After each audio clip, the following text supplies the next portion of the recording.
Thank you for joining us on the Nikki Maduro Show. I'm Nikki Maduro. She is Kim McAllister. Thank you all for being here every Thursday night. I have my cocktail. What are you drinking, my friend? Today, I have been given a strawberry margarita. Little strawberry Ooh, hanging off the edge. that looks Yep. like a full drink today. Well, cheers, my friend. We hmm have a lot going on. On the Nikki Maduro Show. Click that thumbs up button as you always do. And of That's a course, we are boozy margarita. 100% Woo. crowdfunded.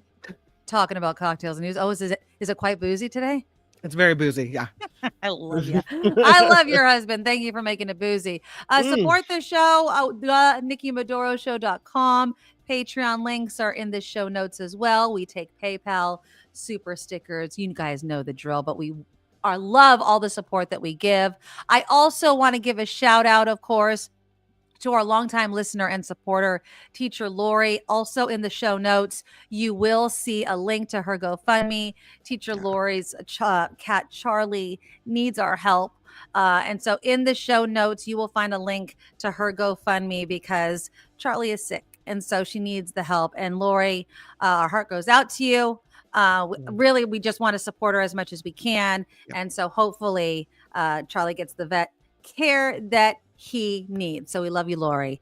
Absolutely. I saw one person donate $500. Oh, I good. know. So I really, really But hope, it's an honestly. $8,000 operation. So hopefully, she will get near the amount that she needs Absolutely. and so, it's hard when you're struggling and you love your animals so much and, Mm-hmm. that's your life and then Exactly. something happens. So, and the beautiful part of the way we switched over from radio to this YouTube Mm-hmm. platform is this kind of strong community that we've built, people getting to know each other and like Yes. each other. And I think the support is heartwarming. And so Yeah. I'm glad that we're able to all support and come together like that. It was I Mhm. messaged Lori by email and it's so true. And I'm not saying that I haven't donated to my friends Yeah. but I will say this, and I'm just being honest. I haven't known honestly till I got Nugget I would do anything to keep my animal alive Yeah. feeling. Honestly. And it's because and I've said it a million times, I was an apathetic animal lover. Like it's kind of take it or leave it. I didn't have an animal of my own and just that sort of thing. And so yeah, the GoFundMe link is in the show notes. And even if you guys can't donate, don't worry. We know these are Mhm. hard times. Yeah. Sharing the link. If you guys can just share it on your social media. We have an old colleague, Karen Reed. Shout out to Karen Reed. She's the same way with her animals. I Mhm. mean, thousands of dollars she would pay for surgeries for her animals that were, and there was little hope for these animals, and she still would Yeah. shell out the dollars. So we understand it. We've seen it with our own friends. And so we totally get it. So any way you can help, even if it's just sharing it, I know that Teacher Lori would appreciate. So Yeah. a shout out to you. And again, the link is in the show notes. So any way you can help, I know everyone would appreciate it. We have a fun show though coming up. We are going to talk, of course, about Donald Trump. What? Of course, taken on the courts, the federal courts, the activist judge that was actually appointed by a Republican president, but he's just gonna, stick it to it's a Democratic activist judge because, there was a Democrat that, elevated the judge at one point. But it all has to do with, the deportation of this one guy, basically. And they're using the man that they deported to El Salvador and the planes that were supposed to be turned around and trying to basically ignore court orders. And this is really going to shine a light on the separation and how this checks and balances is going to work. Now, raise your hand if it was a breath of fresh air that Supreme Court Justice John Roberts actually grew a pair and scolded Trump and said, "You do not call for the impeachment of judges simply because you don't like the ruling of it." Imagine that. He said for more than 2 centuries, and I'm quoting Chief Justice John Roberts, He says, for more than 2 centuries, it has been established that impeachment is not an appropriate response to disagreement concerning a judicial decision. The normal appellate review process exists for that purpose. And this, of course, is because Trump was calling for the impeachment because he didn't like the ruling. Now, Trump's call to remove judges from the bench came after his allies amplified the attacks on U.S. District Judge James Boasberg following an order the judge issued last weekend instructing the administration to turn around that plane that was deporting alleged gang members to Venezuela.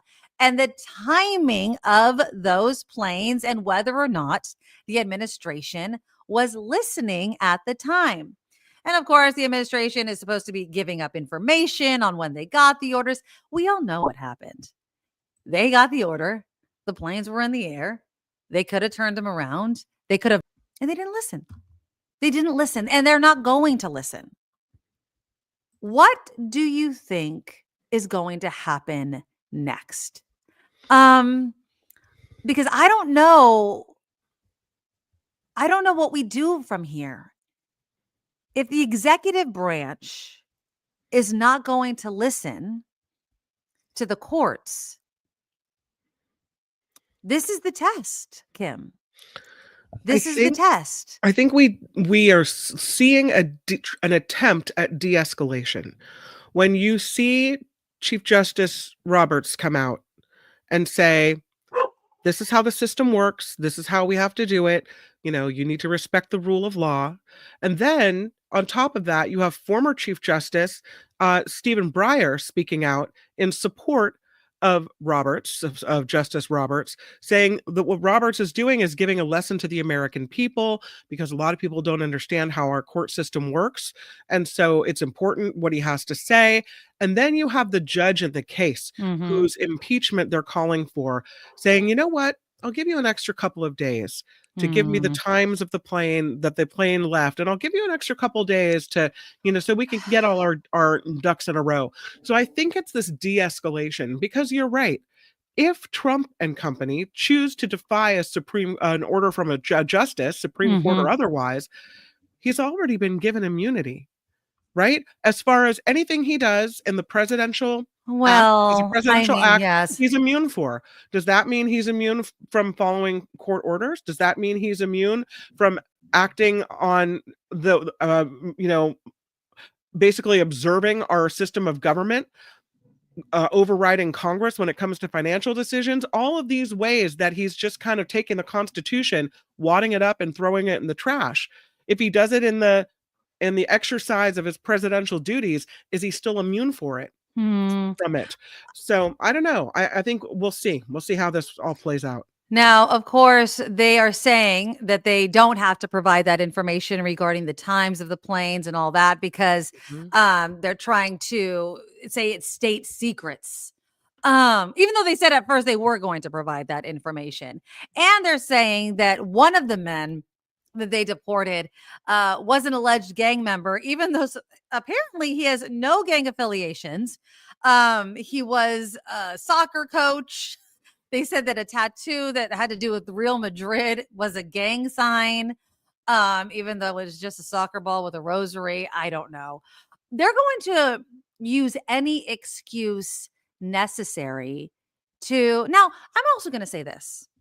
Do I think that some of the people that they're deporting may be gang members? Okay. Yeah, sure. But this is the issue. You have to do things within the bounds of the law. That's right. Just like the cutting of jobs and all of it. Just do it within the bounds of the law, right? Use Congress. That's all we're asking. That's all of us with, stuff between our ears. That's all we've been asking. It's not as if we don't want to reduce government waste and make government more efficient. It's not that we don't want people that shouldn't be in this country out of our country and dangerous criminals out of our. It's not that we don't want that. We just want it done within the bounds of the law, because if you don't do it, especially if you're the president of the United States and you don't do it, then what the hell do we have laws for in the first place? Yeah. Right? Why do we have laws to begin with? Vanessa said they should be able to easily find the flight logs from the FAA. That's a very good point. But I think they have to, right, coordinate the time that it takes off with the time that they received it. There might be phone calls within the planes and the pilots and things like that. I don't know. I mean, I don't know if it's as easy as that, right? I don't know if it's, when it was handed down, when the phone call was made. Yeah, Tammy, rule of law, due process, transparency, innocent but until proven guilty. Imagine that. Right? I mean, Yeah. all of these sorts of things. Liz is like, you're asking for too much. They don't want to follow the laws. They're inconvenient for felon 45. Exactly.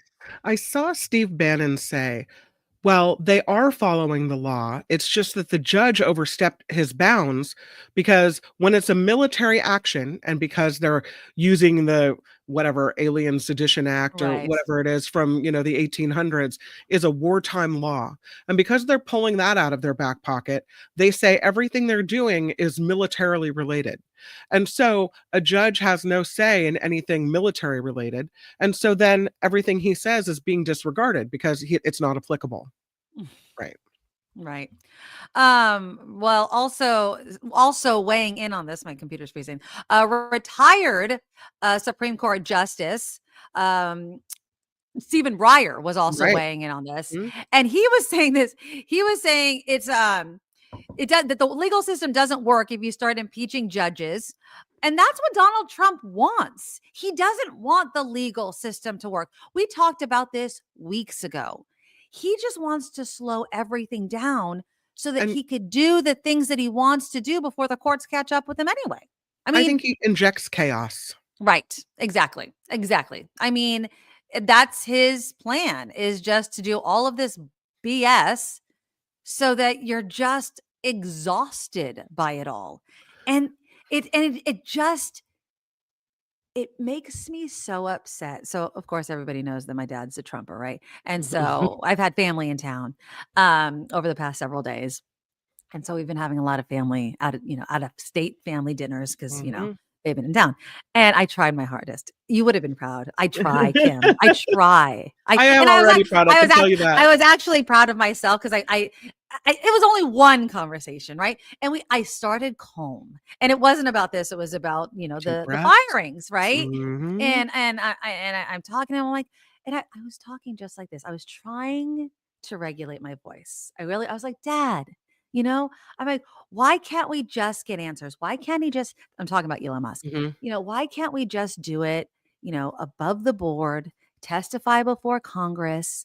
And he's like, it's just waste. They're not doing a good job. I'm like, how do you know?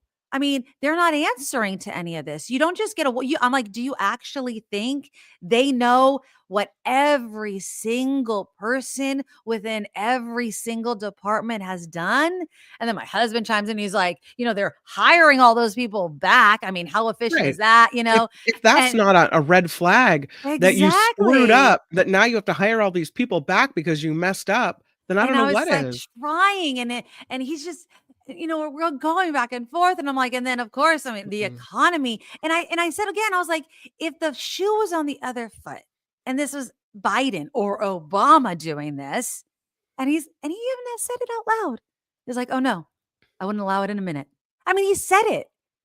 He said it. And that's, I have to give my dad props. At least he admitted it. At Well, least he yeah, but then admitted the hypocrisy he's of it all. unreasonable. He's not a logical thinker, and he's unreasonable. And it's just it but that's the hypocrisy of it all. Because And if you that's can say it's okay for Trump to do it, but not okay for any other president, then what you're saying is it's not the thing you like, it's the person you it's like. the person. Well, exactly. Mhm. It's that you trust this person to do it, but with no accountability.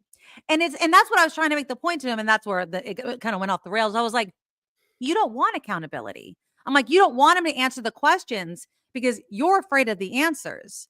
You don't want him to testify before Congress No. because under scrutiny, it won't stand up. Because it goes before the courts and they're hiring all these people back because and I know it's against the law.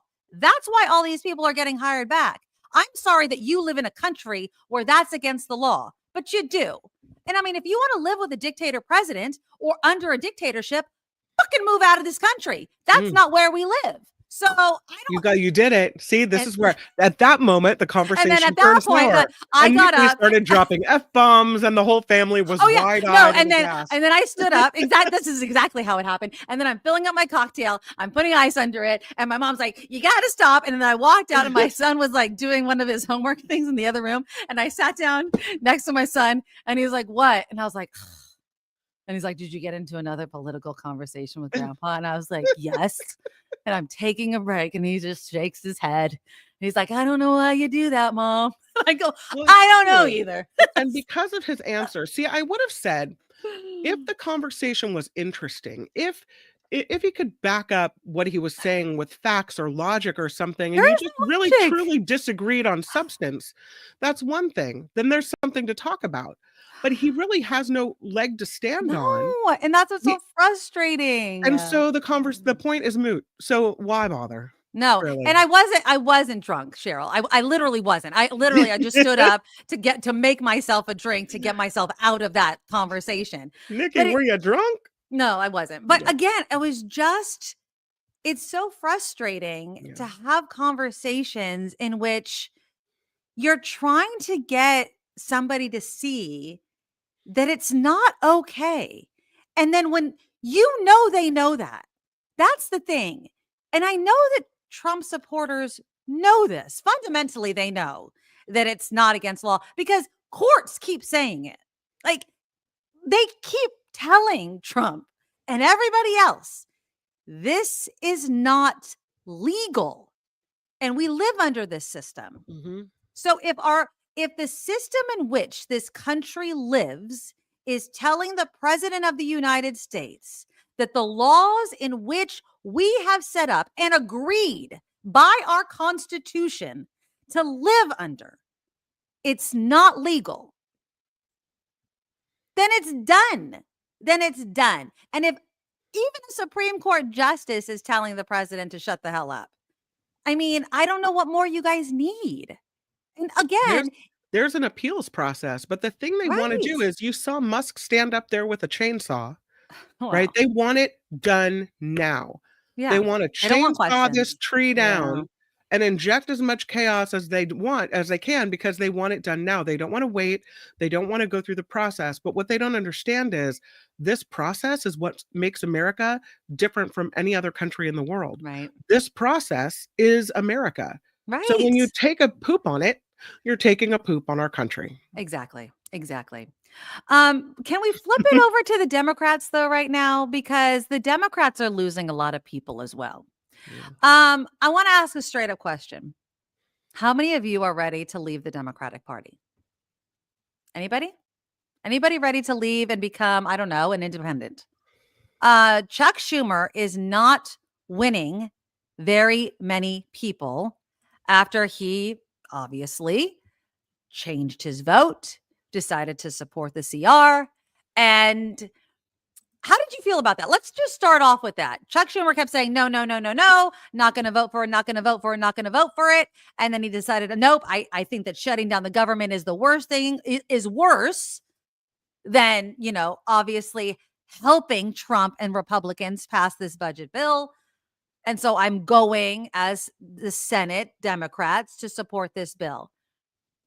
I understand the need to stick your feet in the sand, to resist at all cost, and to make things difficult for the Republicans. But what I don't understand is the knowledge that federal workers are in real trouble right now.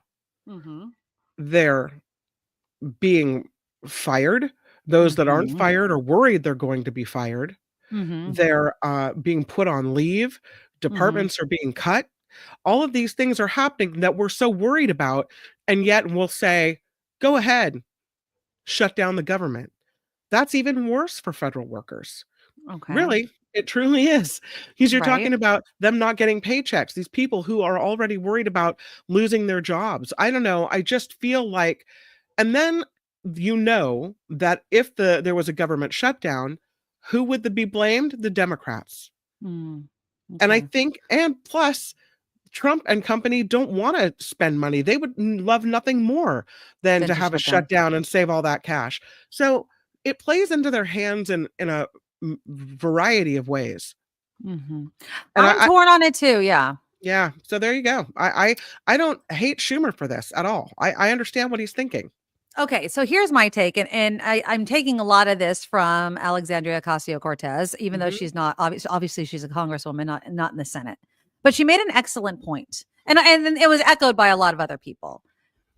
And it was this: it's like, why do you need Democrats? You control the White House, you control the House, and you control the Senate. If you want Democrats' help, then negotiate with us.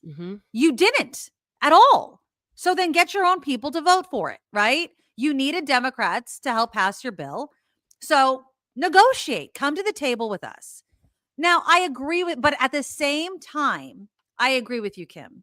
I do believe that shutting down the government hurts a lot of Americans and federal workers who are also hurting a lot right now. Right. But it was the only card we had, and we gave it up. And at the same time, this is the thing that I can't stand.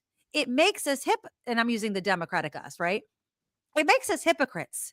Just like all those Democrats going to that effing inauguration. If he is such a threat to democracy, what the F are we doing there? If all of these things that Donald Trump and Elon Musk are doing are terrible, what are we doing even standing there? What are we doing even putting our name on this bill if it is such a threat to democracy? So that's what I have a problem with. I'm so torn on it.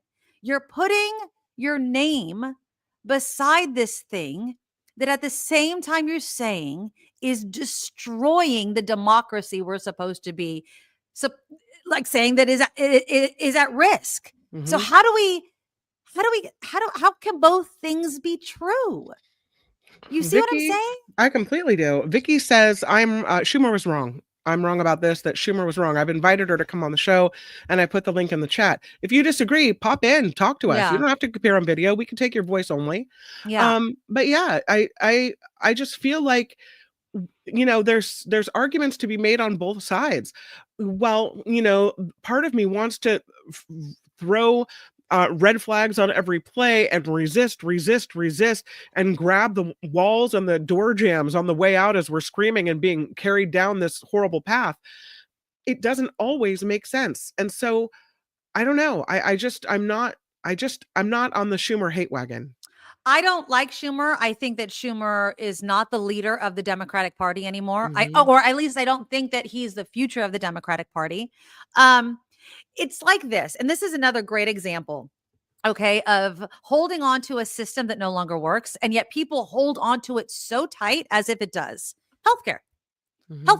We talk till we're blue in the friggin' face about universal healthcare, but when it comes down to making something happen, people talk about socialism like it's the end-all be-all of the destroyer of everything, even though so many developed countries have it successfully done, right?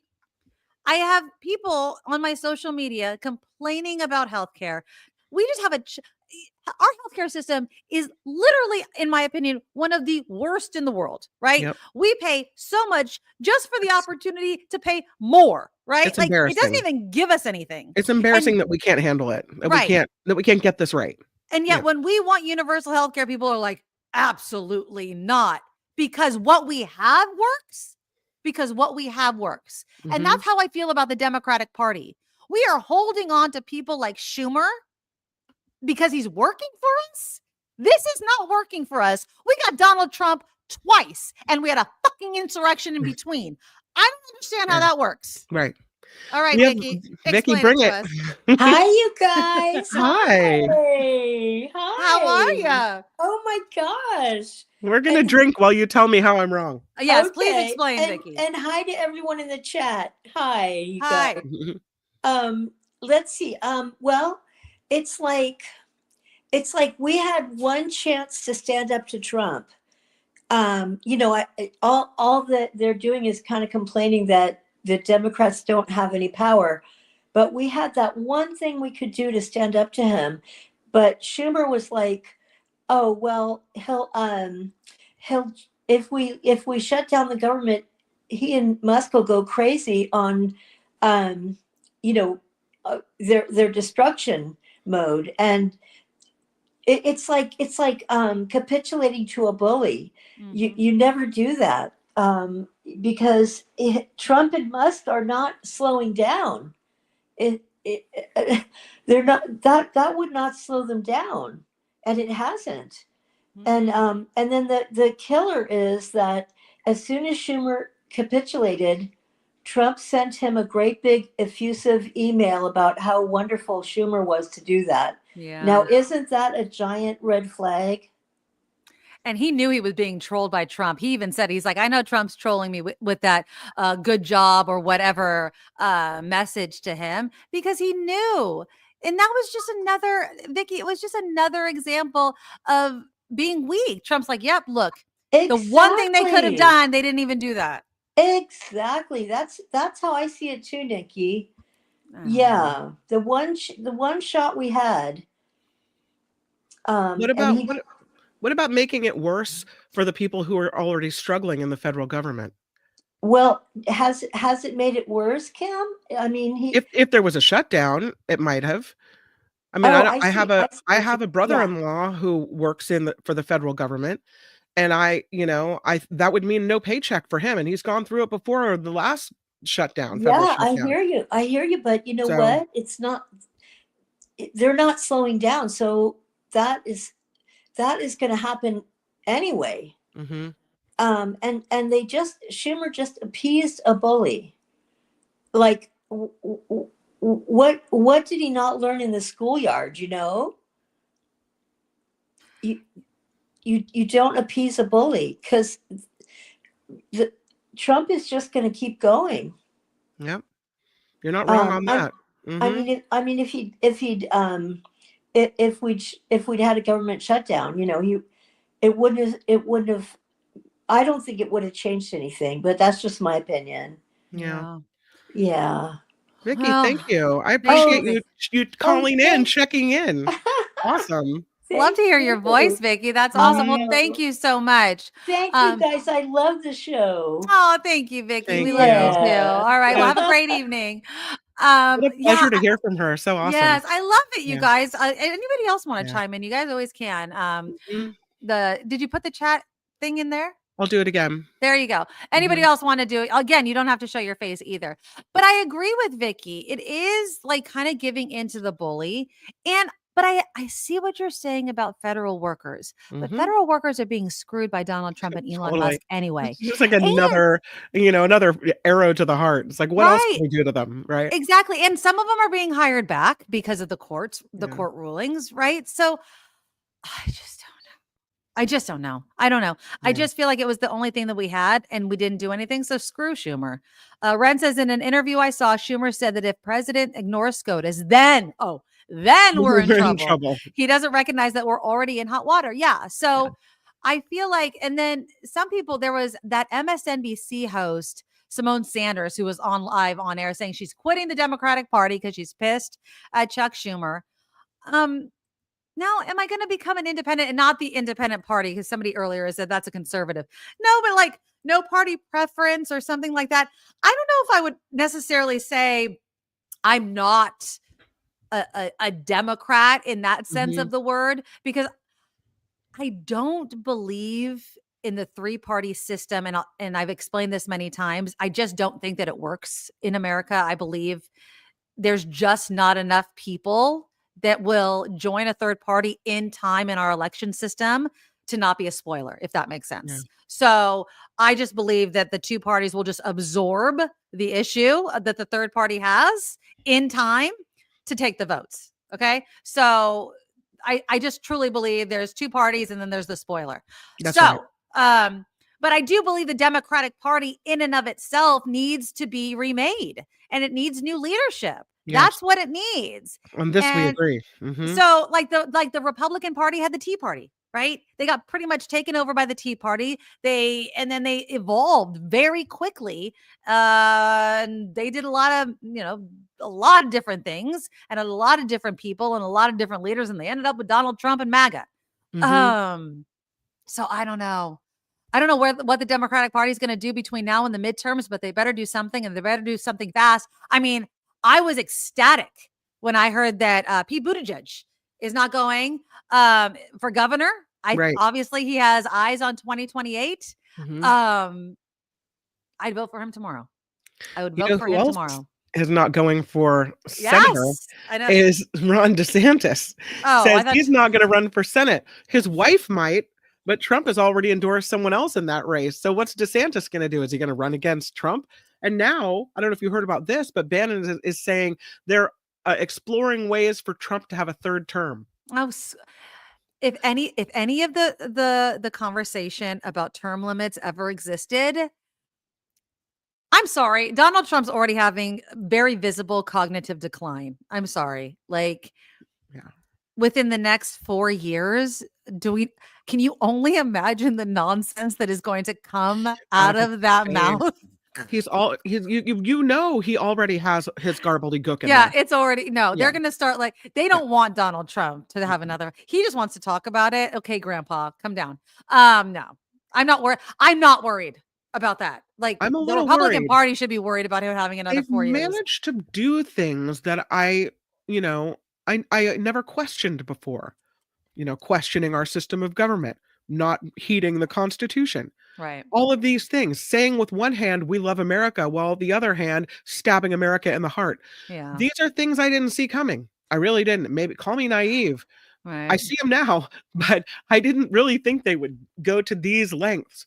So now they're talking about convening a constitutional convention. Sue Ann's just saying the same thing as you. Yeah. They've got to have 34 states. And I was reading an article in ProPublica saying that they are using states' old calls for a constitutional convention from the 20s and 30s, even though they have nothing to do with the issues facing us now, or that they want to deal with now, so that they get to this 34 state measurement, so that they can then bring these representatives from these states, mostly red states, and then talk about what they want to do. And that could be adding a third term. It could be budget, having a balanced budget. It could be changing birthright citizenship. It could be, as one person in the ProPublica article said, rewriting the Constitution. I mean, you know what? At this point in 2025, who the hell knows? Honestly, I have no idea. And that's what this ineffectual Democratic Party is up against. What the hell are we doing? What are we doing? Nothing. We're sitting back and saying, really? Okay. I mean, that needs to be a fight. On the other hand, I think, there are some things that I would like to see amended. Gun laws. I think maybe we should amend gun laws, right? That would make sense to me. But is it worth having a constitutional convention if they're going to start doing crazy things? No, leave it as it is, right? I mean, we have to pick the most important battles. I would say leaving the Constitution alone at this point is let's just reestablish, the branches of government being as they are. Let's just go back to that. And I didn't even think that we had to reestablish the separations, right? But that's where we had to be. Can we just teach civics again to the person that actually is in the White House? Let's just go.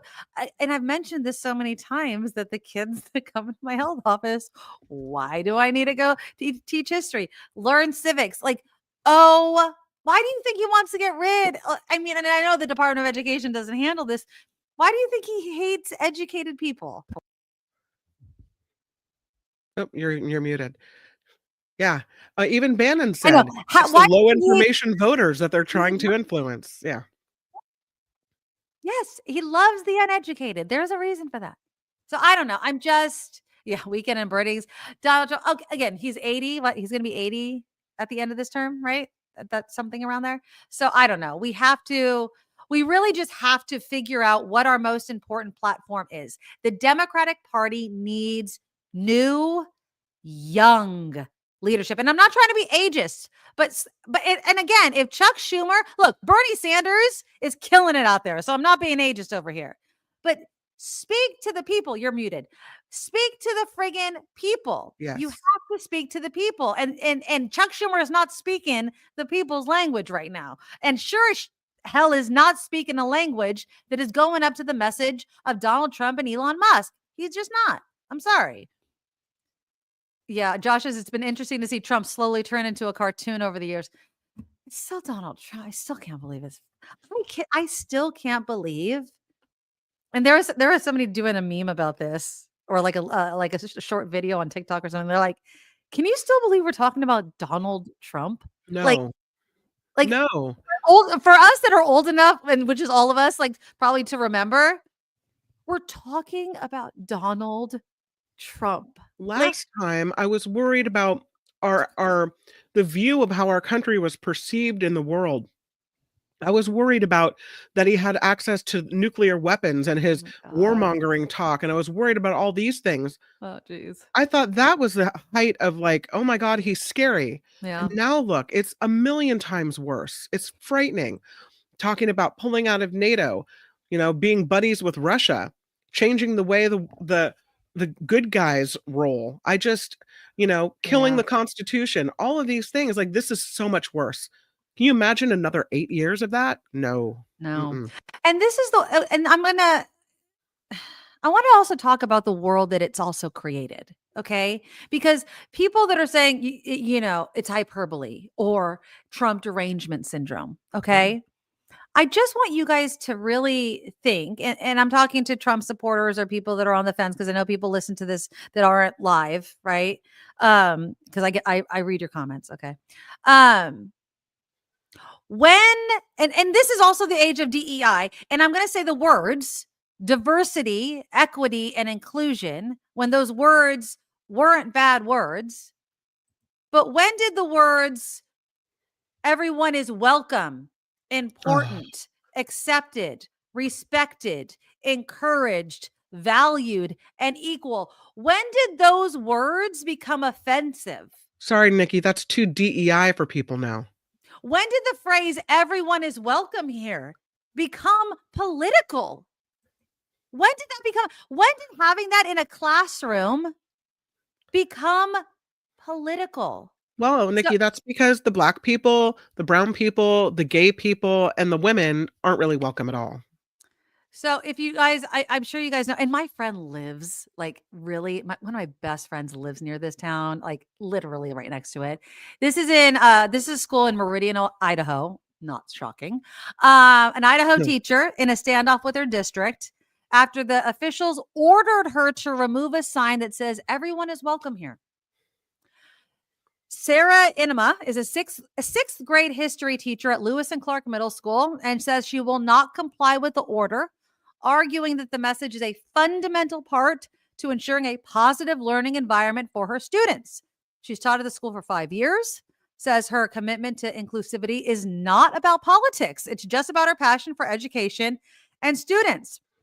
She put up the first 2 signs 5 years ago. So her students knew they were in an open and welcoming space, and it doesn't even say anything else besides in this room, everyone is welcome, important, accepted, respected, encouraged, valued, equal. And then the other sign says, everyone is welcome here. Now, can anyone in the comments tell me what within those words is offensive?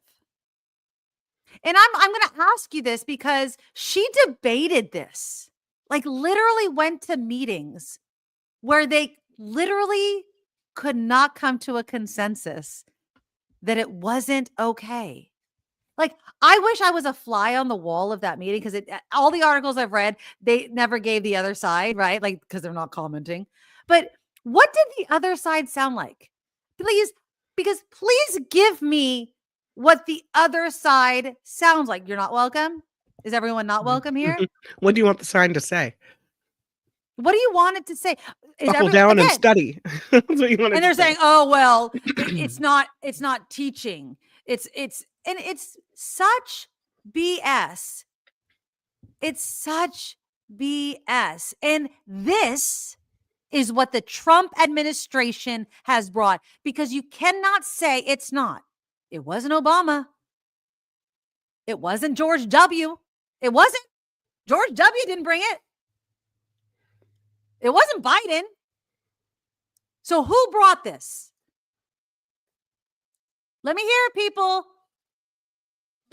That's what the Trump administration brought us. So unless you guys can tell me another administration that brought us this, where a teacher cannot have a sign that says everyone is welcome here. Yep. Explain it to me. Any Republican teacher, any other Republican president have a problem? Reagan, HW, George W? No. I'm sure they would be absolutely fine with an everyone is welcome here sign. But for some godforsaken reason, this administration has brought out of the woodwork this way of thinking. You know, of course it's not. We know what it is. And it's so effing stupid. It's so dumb. But it doesn't say anything like that, right? I understand. Oh, well, it could possibly relate to the LGBTQ. Okay, so what? So what? But it doesn't say that. But it doesn't, right? It doesn't say that. So I go back to the way it used to be, where no one really made an effort to say everyone is welcome here. Everyone had to go to school. But we all knew that the people from the places in our society that had maybe a little bit more money, or, that had parents that supported you and encouraged you and had you do your homework at night and were able to hire tutors, and all those people did better at school. And so the jobs, the college degrees and the jobs went to people often that were more affluent and white. And then we started changing rules, and we started saying, you know what? We see that the people going to college are the majority of a certain race. And so we're going to try to even it up a little bit. We're going to try to get people of different colors and have things be diverse so that we have more economic equality in the end. And all of those moves scare these people. Yeah. When you try to bring economic equality, when you say to white people, you know what? You can't have all the spots this time. We've got to leave some open for someone else. That's like this big red flag. These people, not they, because me being white, I don't want to include myself in the they, but they liked it when they were the only ones succeeding, when they were at the top of the pyramid looking down on everyone else. And so when you have a sign in the classroom that's encouraging, because we know that when kids feel welcome, encouraged, safe, all of these things, when they see themselves in TVs and TV shows and movies, right? When there's representation there, people tend to respond to that in a positive way. Mm-hmm. So this is just another way to smash people down that are different. Well, the teacher's not standing for it. She put the signs back up. There's actually an Everyone is Welcome Day this Monday. It's March 24th. They made t-shirts. Mm-hmm. There's a link if you Google. It's like the brigade something. If you Google it, you'll find it. So it's a visible reminder, especially in Idaho. Apparently they need even more volunteers. It's really growing. It's also because a lot of liberals are moving to Idaho because, and I'm not saying it's just because it's cheaper. Because, liberals need to move somewhere when they don't have the money to live out here. But still, I apologize. Hi, this is the Nikki Maduro show. How can we help you? You're on the air. This is the thing that bothers me, though. It's like the same effing people will walk their damn ass, because somebody mentioned it in the comments, into church. And then what would Jesus do? Well, I want Jesus back in church. You know what Jesus would do? Hang the damn sign up on the wall. That's what Jesus would do. That's Like, right. Yeah. Yeah. That's exactly right. Oh, you're muted. I don't understand why Yeah. people don't understand like the hypocrisy of not wanting the sign and then walking into church the next day. Like I don't. And again, that also bothers me about some of the people that vote for Donald Trump and then sit across from me and have conversations with me. It just blows my mind. I don't need to walk into a church to be a good person. I don't. And then there's some people that walk into church every Sunday and I just think they don't get it. Like, how do you, like I don't understand people in this day and age. I just don't get it. I just don't get it. Just weird that we want to roll it back to the days when, we keep people down, when we push people down. That's what this all is in my mind. We're pushing other people down. So anything encouraging to others, we're going to squash it. Yeah. But I love that a dad I think this teacher's been given a certain number of months to tear the signs down. But I love that a parent made t-shirts and is encouraging this. And you know what? With all of the news coverage surrounding it, because finally the story has made national media. Oh yeah, it's all the Today Show. It's everywhere. Yeah, everywhere.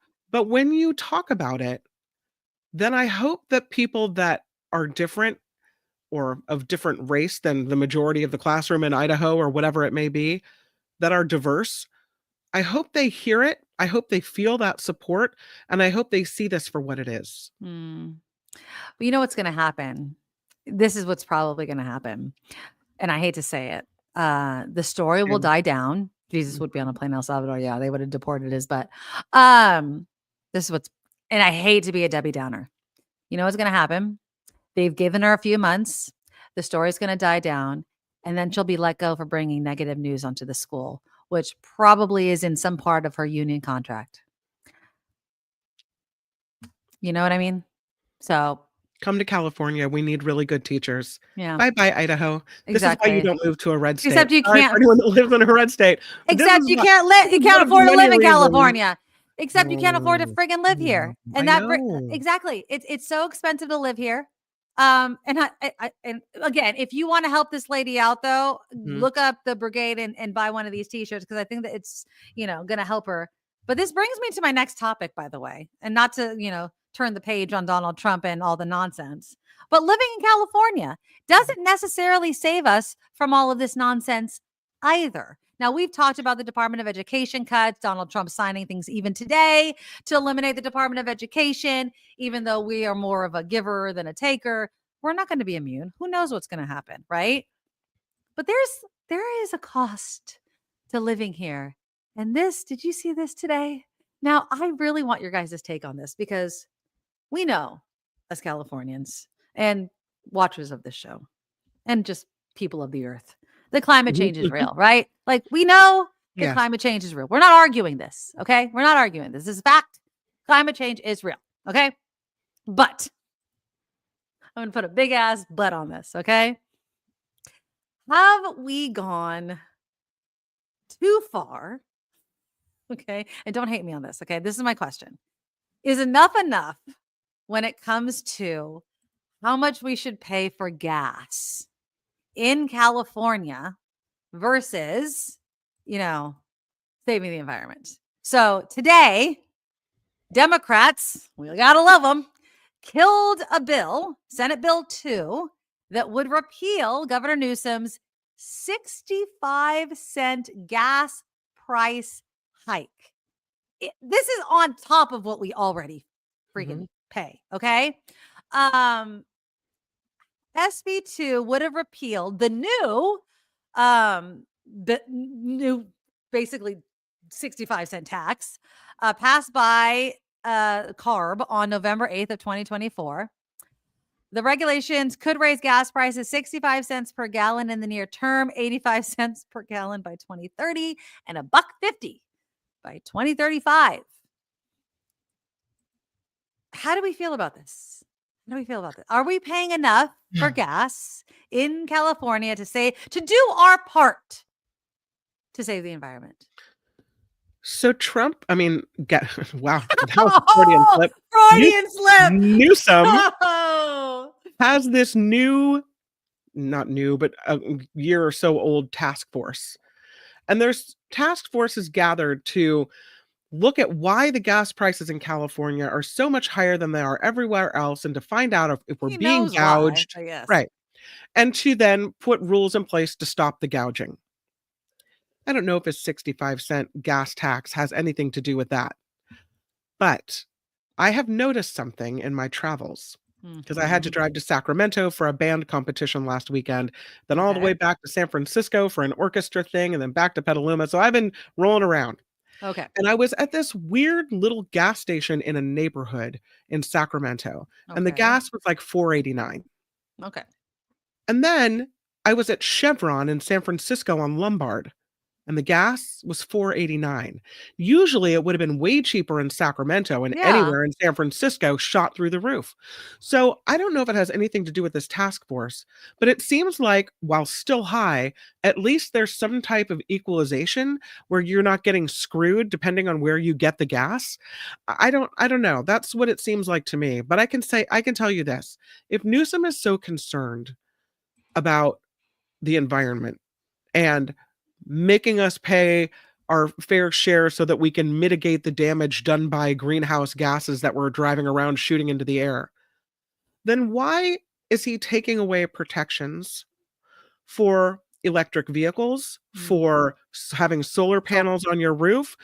All of these, we know why that's happening. Yeah, sure we do. All of these incentives. And so for me, when I look at something like that, I think, no, give me my 65 cents a gallon back, because you're not putting your money where your mouth is, pal. Well, I'm going to say this. One, there is this thought, and they'll either say it out loud or they won't, that they're going to raise the gas so that they're going to force people into electric cars. I am never going to buy an electric car. I am a hybrid girl. I don't want an electric car. I don't. I want to be able to drive anywhere I want. If the electricity runs out, I have a gas car. I'm sorry. That I feel like hybrid cars are the best. They're the best blend. I get 50 miles per gallon. I think that's great gas mileage, right? I'm doing the best of both worlds. Come on now. Thank you. And with PG&E prices as they are in California, I do not need an electric car. I don't have solar panels. Thank you, Newsom, for taking away, like you just mentioned, the incentive to even have solar panels. So no, a hybrid car, I think, is the best compromise. 2, gas is extremely expensive. Everything else, it's friggin' expensive in California. I think Californians have done their part, right? I mean, it's not like the air is only ours. I feel like we've done our part. It can't just be us, Newsom. It can't. No. There is a point where we've done our part. Why don't you move and use your influence across the country? Uncle. You know what I mean? We can't do it anymore. It's the pain that you're inflicting on your own residents is enough. Okay. The low carbon fuel tax or whatever. It's enough. You can't just keep inflicting it on Californians. We're not the only ones you need to convince to drive EVs. Californians are convinced. We got it. We're driving hybrids and all kinds of crap. You know what I mean? We got it. You don't need to convince us anymore. We got it. Move out of California. We don't need to be punished or convinced anymore. Yeah. Mindy says, I'd like to hear Gavin Newsom address the public more often on this. Absolutely. Oh, he doesn't need to. He doesn't need to talk to us anymore. He's termed out. He's not I going will to talk say to us that anymore. in my city, and in many cities in my county, Sonoma County, there is now a ban on new gas stations. So if a gas station closes, gas stations anymore. Gas station closes, there's not another one opening there. We have, I forget how many we have in Petaluma. We have 10 gas stations, something.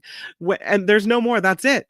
And so eventually, if the move truly is to move to electric vehicles, no, the gas stations, it'll be like the horse and buggy and the whips. Eventually those things will fade away, You and have you to won't have walk. any other choice but to buy a car that is a solar powered or electric vehicle or whatever it may be. And I'm not getting a Tesla. That's for damn sure. They're No. targeting them. So, well, I would never get a Tesla anyway, because Mm. screw Elon Musk. But I don't want an electric car. I don't. I don't think that they're great in an emergency. I never wanted one. I think at KGO we talked about the hydrogen cars, but the infrastructure they're never going to do because electric won the lobbyists. So they're not going to invest in that. Look how long it's taken just to build the infrastructure for electric cars. They're sure as shit not going to do hydrogen. So, I mean, no, gas stations are already there. Hybrid is the way to go, in my opinion. I hope they don't start getting rid of gas stations, which I don't think they're going to do. The gas petroleum is everywhere, so that'll Depends be on fine. where you live. Not Exactly. looking too good in my neck of the woods. Well, I mean, I live in San Jose. They're never going to get rid of. Yeah, They're not no. going to get rid of gas stations. Look, By the way, remember your idea for a solar car with the roof as yes, a solar panel? right. They have a prototype. I There's a mean, prototype for that. it just Perfect. makes more sense. Mhm. Use the tires to do the battery with the soul. I mean, they Because can make. if the zombies are chasing you, Nikki, you don't have time to pull over and plug in. Thank you. I mean, I'm just saying, I think they can make a car that never breaks and stops, but they just don't want to because there's no money in it. I mean, come on. I just really don't think so. Kim asked, do you think that they don't tear down the one on the side of the freeway on 101 south to Marin in order to open it at some point and call it an existing station? Maybe. I don't know what they're doing with that place. There's a lot of crime out there, so I don't know. Yeah, I don't know. But did you also hear about going back to Tesla, the DogeQuest? Have you heard about DogeQuest? No. So DogeQuest. Do I want to know about it? Well, maybe. It depends on how you feel about Elon Musk and Tesla owners. I Mm, don't know. This is the thing. I'm going to do a rare. And this is the thing. I don't like Elon Musk. I think that if you own a Tesla, you own a Tesla. I'm not going to hate on mhm. you if you own a Tesla. You know what I mean? If you want to own a Tesla, that's fine. I don't think that you should be targeted. Do you think that? Okay, here's a question. Do you think Tesla owners should be targeted simply because they own Teslas and Elon Musk sucks ass? No, but I find myself looking askance at them. Why? Like I saw a Cybertruck yesterday and I went, ugh. Just Well, like because that's because they it's look terrible and they're well, totally true, but douche it's canoes, almost but like it's whatever. synonymous with Musk. But then there are Yes. people like my sister who owns 2 Teslas. And she spent last weekend and she bought it Okay. way before she knew what a jerk he was, right? Right. She spent last weekend, apparently there's a way, with a hairdryer, a piece of wire or very small twine to whittle and Goo Gone to whittle the Tesla emblem off your Tesla. Everyone So knows what the Tesla looks like, sweetie. I don't think she's right. fooling And then she anybody. put a But magnet on the back saying like I bought it before I knew, like type of thing. yes. Right, So right. I don't know, but everywhere we're seeing people like I saw a video of a guy keying a Tesla. Yeah, That he that's was in San stupid. Jose. People are setting No. fire to Tesla, Yeah, that's stupid. car lots. I don't agree with the violence. And, No. no. Well, the But latest I thing. do agree with not buying one now that we Yes. know. Right. Yeah, I wouldn't give Elon Musk any money. But I also can't even get into a Tesla. So I wouldn't buy an electric car. So that includes a Tesla. But Yeah. now there's this website called DogeQuest that is posting what it claims is the personal information of Tesla owners across the US as an apparent act of intimidation. No. And then they say, we'll only take down your address if you show us proof that you've sold your Tesla. And apparently they're posting the information so people can and that cursor is a Molotov cocktail. See, I think that's so wrong. inciting kind of violence and Right. sends That's the the whole wrong thing. message. And so apparently No. 3 people have already been arrested. I don't know if they're related to DogeQuest, but have already been arrested for targeting Teslas. But okay, I'm going to put on my tinfoil hat. Okay. Just let me. Conspiracy alert. I kind of feel okay. So this is my conspiracy alert. This conspiracy alert. I feel like Elon Musk is behind it all. I feel like they're drumming up hate to make people feel like to make themselves the victim. Mhm. That's just my tinfoil hat conspiracy. Like, remember how like the protests, they put out the bricks? You know what I mean? That conspiracy. I'm just like, the DogeQuest website. I'm like, really? Only the DogeQuest website, not everything else. The DogeQuest website. I'm like, really? This sounds a little, nobody knows who's behind it. You know what I mean? It's like all of a sudden Donald Trump's 8 attorney generals like, we're going to find out who's behind it. I'm like, really? This sounds a little, I don't know, fishy to me. So not saying it is, but my tinfoil hat about DogeQuest is a little, I smell a little BS. But if it is true, I think it's awful. I don't think people should ever dox people. I think that's total BS. But if it's Elon Musk or anybody within that whole realm, I think it's stupid. So anyway. Elon Musk was on Fox talking to Hannity. Mm-hmm. And every question Hannity asked him was prefaced by, Elon Musk, you're so amazing. You're so great. Look at you're doing with your company that helps people speak again. Look what you're doing with rescuing the astronauts that were stranded on the moon. That was good. Elon Musk, you're helping the world with electric vehicles. And Elon Musk, everything you do is like for the betterment of humanity. And you're so amazing. Elon, why are people angry at you? Can you wipe your nose off a little bit more? Like, it was the biggest brown nosing interview I've ever seen in my life. And it wasn't just one or two questions, every single question. And Elon said, I don't know. I don't know why they hate me. I don't know. Nothing. Why are you here and not taking care of your multitude of children and families? Shouldn't you be home being a father to all of your kids? I mean, if it was anybody else, right? If Elon Musk was a woman, he would be judged so much for abandoning all of the children that he has had. But because he's a man, never gets judged on it. He's just like, spreading his sperm around and nobody judges him on it. Friggin' idiot, but whatever. I don't know. Anyways, don't dox people. It's terrible. I'm going to say something while we're on the topic of Elon Musk. Might I add? I saw this story in The Hill today that says Republicans want Musk to shut the hell up about Social Security. I added the hell. There are Senate Republicans that want Musk to stop talking about Social Security because he's called it like, the drain on the system and a pyramid scheme or whatever he called it. A Ponzi scheme, he said. He's Musk's statement that Social Security is a Ponzi scheme and his plans to cut up to 12% off of the Social Security Administration's workforce are giving Republican lawmakers heartburn. They say, wait a minute, do you not know this is the third rail of politics for a reason? Any party that touches it comes away full on burned. They're saying it doesn't help the president when you have someone that is clearly not worried about whether or not Social Security benefits are going to be there for him. Because Elon He's Musk not an American. He doesn't give no. He doesn't care. He doesn't care. Murkowski, who I have my own issues with, says this worries Americans all over the country.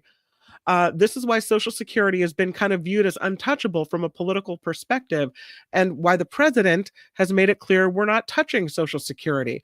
But Musk's claim that it's a Ponzi scheme and rife with fraud doesn't do anything to calm the anxiety of people who are already worried about some safety net programs and Social Security getting taken away. So they want him to be quiet. I'm sure there's a lot of people that would just love Elon Musk to just shut up. But he should. Again, Elon Musk is not American. He again, I will say this about Social Security. If you're not going to give me my Social Security, stop taking it out of my damn paycheck. Okay? Then stop. And give me all the stuff that I already donated into it, right? Not donated, but paid into it. But again, it's not a Ponzi scheme. Social Security money goes into a different pot than money for the general fund. Exactly. So any monies in Social Security are going nowhere near paying down the deficit or cutting government costs. That money was taken from people's checks and is going back to people. So it's completely separate. I don't know why he's worried about it. If he's trying to save the government money, Social Security is not your concern. Yeah. Now, do we need to shore up Social Security? Do we need to maybe do some things different? with it so that we make sure that it's here for the long run. Okay, I can get behind that. But I don't even know how you would do that. Like, So many people rely on this that we need to make sure that it's there for people. You're worried about homeless people and poor people eating cat food that are old, No, we have to take care of people. They worked a lifetime. We need to give them the money they need to stay in their apartments to live. We cannot mess with Social Security unless we're making it better. But if you're trying to make it worse, I'm not with you. well, Elon Musk has already said that he believes that universal high income is what we're going towards. That's what he believes, that we're going to go to universal high income, that we're just going to give people money. And then what the actual problem that we're going to face is giving people a purpose. What are we going to do with people? Yeah, because his Optimus Prime robot or whatever it is. Yeah, everyone else is going to be doing all the work. Exactly. So then we're just going to be sitting on our ass, yip yapping on YouTube. Right, exactly. Oh, wait. That's going to be us. Well, I don't know. That's Elon Musk. Let's lighten it up, but still talk about, big dicks out here. Wait, what? Speaking of which, do you watch The White Lotus? I watched the first 2 seasons, but I have not yet started season 3. Okay. The White Lotus. Anybody? Okay. If you guys watch The White Lotus, there's a reason why I just said that. There's a lot of D in it. There is a lot of full frontal male nudity. That's why I said it, Ricky. Okay. If anybody has noticed it, there is a lot of male genitalia. Do we have a problem with that? That's my question. I don't have a problem with that. Do you not? Okay, so this is why I bring this up. Okay. So one of the actors on White Lotus, he's the one that's, and I freaking forget his name. Jason Isaacs. What? Jason Isaacs. He's the one. Okay, I don't want to do a spoiler alert. His character Timothy is the one that has financial problems. I'm just going to say that because I don't want to do spoiler alerts because Kim is just, but he has financial problems. Okay. There is a scene. I was wondering the exact same thing. There is a scene in which he has nudity. Okay.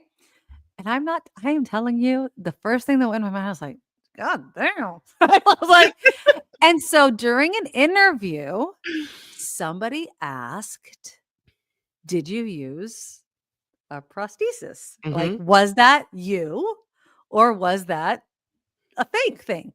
And he was trying to make a joke of, why were reporters able to ask him about that when they wouldn't dream of asking the same question to a woman? BS. How many times has a woman been asked, are those your real boobs? Thank you. So he got a ton of backlash because I am sorry. Since the dawn of movies, women have had all the parts women of are their always bodies. Naked. Why not men? Right. Women are always naked. Always naked, nudie. Here's the question I have.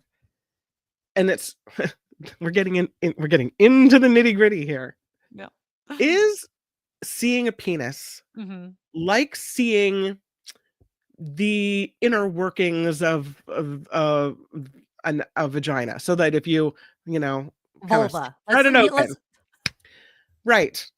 And so that's not what we're not going to see that unless we're porning it, right? Right. So would you consider a penis along the same lines as seeing boobs, a clitoris, or I can't believe I even just said that on the Nikki Maduro show? Whatever, it's a medical term. It's a medical term. As red as my strawberry margarita.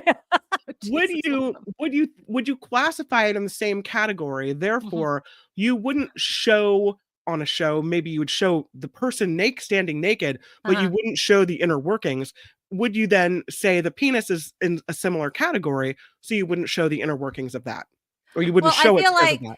Okay, so this is what I would say. Too much for me. No. This is what I would say. I would say a standing person.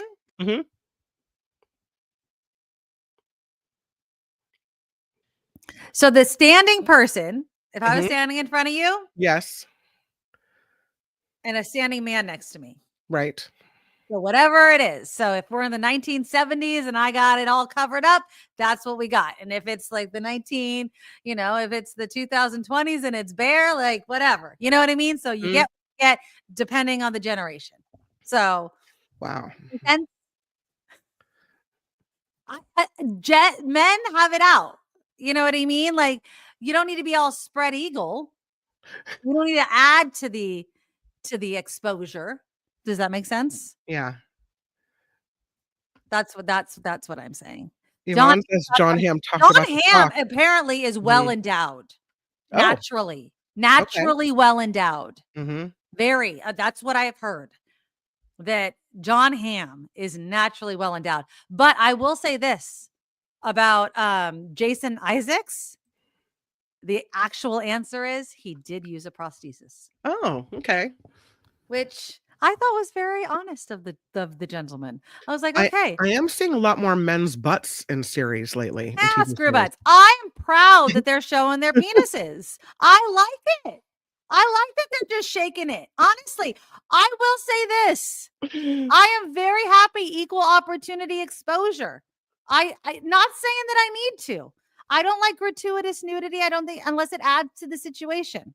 But I will say this. For all of the years and generations that women have been exposing themselves just for no reason whatsoever, right? I am happy to see that men are doing it as well. I just am. I just think, you know what? Show your penis. Sure. There you go. Who's the actor that was in Magic Mike? Oh, Mark Wahlberg. Channing Tatum. I thought you were talking about the other one. This leads me to this scene that was so funny. I kind of digress. Let me see. What do they call it? Penis sock. Okay, this is not a search I should probably be doing on my computer. He just clear your history. It's fine. He was delete. He was in a movie, in a rom-com. Forget who he was. Rachel.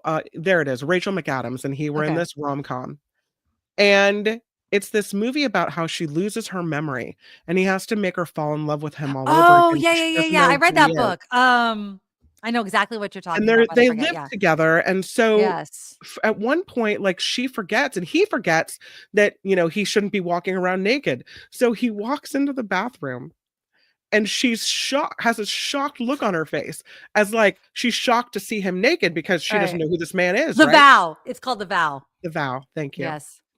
And apparently he played this prank on her where he was actually naked. He had the prop guy make a prosthetic penis that was massive, like dragging on the ground, massive. So it's and the reaction she has in the show made me want to look it up because I'm like, what just happened there? And he kind of like gets a little wink and smiles at her, and she's like almost to the point of laughing that she's so surprised. Yeah, but he had this prosthetic penis that was huge. I'm looking for the information about this, and I guess that was like a big prank. Get it? Big prank on the show where she did that. But it was too big. It was big. It was really, really big. And if you ever watch that movie, watch for that scene. Well, what Mark Wahlberg in the movie I was thinking about with him was Boogie Nights. The last scene pretty much of Boogie Nights, if you've seen it, where he pulls it out. That was also a prosthesis. And honestly, I think Mark Wahlberg, who got like critically acclaimed, I don't know, I think he won some awards for that movie. He's regretted doing that movie because I think of that last scene. Like it haunts him, I guess, or whatever. Wow. He does not like that because he showed it. Even though it was prosthesis, it wasn't even his. He didn't like it. But I will say this. I think it's the only reason I'm talking about this is because I think when we talk about equality, especially on TV and in movies, this is where it has to be. I don't have a problem with nudity. And I will even go as far as saying, I don't even care if it's gratuitous. You know what? If it's not even needed, I don't even care. I don't have a problem with the naked body. Like, I have no problem. If there's like, they didn't need to be naked there, throw some TNA in there. It doesn't bother me at all. It doesn't bother me. I have no problem with the human body. Obviously if my, kids are obviously things like that, I do have a problem with. But as far as adults type stuff, screw it, whatever. But again, it's because women have always been objectified. Yeah. This is going to sound terrible. Men kind of feel it. How's that feel? And that's what this White Lotus actor was feeling. He's like, I didn't mean that at all. He felt what women have been feeling. You ever see those commercials where guys are asked the same questions that women are asked in interviews, like, what shoes are you wearing? Or how did you feel? How does your boyfriend or husband And the men feel just about look you? at the interviewer like, And they're what? like, why are you asking me these Yeah. questions? Now you know what it feels like to be a woman. And it's not that we want to objectify them or make them feel terrible, but that's just what it feels like to be in our shoes for just a second. And yeah, Kevin, nudity's always been art. And you know what? Under all of these clothes that we created because we're Homo sapiens on a rock floating in space, it doesn't really actually matter. You know what I mean? It really, really doesn't. So objectively, it's okay to objectify because it's happened before. Objectify, no, but just if it's okay for her, it's okay for him. Does that make sense? Just to, if it's okay for her, it's okay for him. And if we're saying it's okay for her and it's okay for her to be okay with it, then it's okay for him to be okay with it. Different rules should not apply. Right. So, and if it's okay to continue to make the art and all of those sorts of things, that's all. And if he's not okay with it, it's okay for him to say it's not okay. And that's okay as well. Okay. I have one more thing I really want to talk about, and I'm really, really, really, really, really excited to talk about it. And Calvin, I think you've sent it to me, and I apologize if other people have sent it to me. Let me know in the comments how many of you have seen Netflix's series that have been all over the news, Adolescence. I binge watched it in one day. I know, Kim, you've told me Tim Sika talked about it. Yeah. I literally watched it in one day. I'm not going to give spoilers if you haven't seen it. I'm not going to literally talk about the actual. I'm going to say what it's about because it's in the description. It's about a 13-year-old accused of murder, and it has to do with social media and kind of, social media and male, identity and all that sort of thing. Okay. And kind of parent role with social media and things like that. Okay. And the other thing is, I don't know, and I'm sure Tim Sika talked about this too, Kim. It's only 4 episodes and every single episode is one shot, which is just amazing. When you watch it, the first episode, I couldn't stop thinking about the fact that it was one shot, but then after that, you just kind of ignore it. It's amazing. I will say this just about the one shot thing. It's amazing. How they do it is just really, really, really cool. But I will say this. Yeah, Rhonda, I saw it in one night. It was so good. I mean, 4 hours. I don't know, you could binge watch it in a night. It was heartbreaking. Now, without giving too much away, there was a conversation that the parents had where it was about social media.